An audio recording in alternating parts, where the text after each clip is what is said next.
புதுடில்லிக்கு புறப்பட்ட ஏர் இந்தியாவின் Boeing 7878 Dreamliner விமானம் தொழில்நுட்ப கோளாறால் ஹாங்காங்கிற்கு திரும்பியது.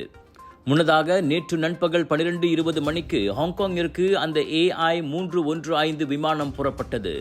22,000 அடி உயரத்தில் பறந்து கொண்டிருந்த போது அது இறங்கத் தொடங்கியது. இதனால் பாதுகாப்பு கருதி பயணத்தை தொடருவதில்லை என முடிவெடுத்த விமானி கட்டுப்பாட்டு கோபுரத்திடம் அத்தகவலை தெரிவித்தார். பிறகு 1:15 மணியளவில் விமானம் பாதுகாப்பாக தரையிறங்கி பரிசோதனைக்கு உட்படுத்தப்பட்டது.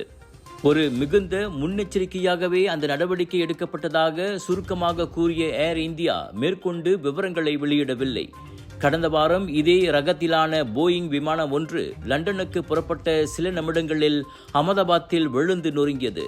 அதில் ஒரே ஒருவரை தவிர மற்ற அனைத்து 241 பயணிகளும் கொல்லப்பட்டனர். ஹாய் மக்களே, ஏஆன் பிக் குலுவாங் ஜோருக்கு வரோம். GM இந்தியன்ஸ் பெருமையுடன் வழங்கும் ஜோர் global Indian shopping expo and viral food ஃபெஸ்டிவலுக்கு 25 இருந்து 29 ஜூன் வரைக்கும் டேட்டை பிளாக் பண்ணிக்கங்க. தரமான பொருட்கள் நியாயமான விலையில, wedding collections, saris, kurta, kurtis, imitation jewellery, tattoo artist அனைத்தும் ஒரே இடத்தில் 80% வரை டிஸ்கவுண்ட். ஃபுட் ஃபெஸ்டிவல்ல சாப்பிட்டு என்ஜாய் பண்ணுவோம். Panipuri, kunafa, cheese nachos, biryani என 100க்கும் அதிகமான உணவுகள் ஏஆன் பிக் குலுவாங் ஜோர்ல.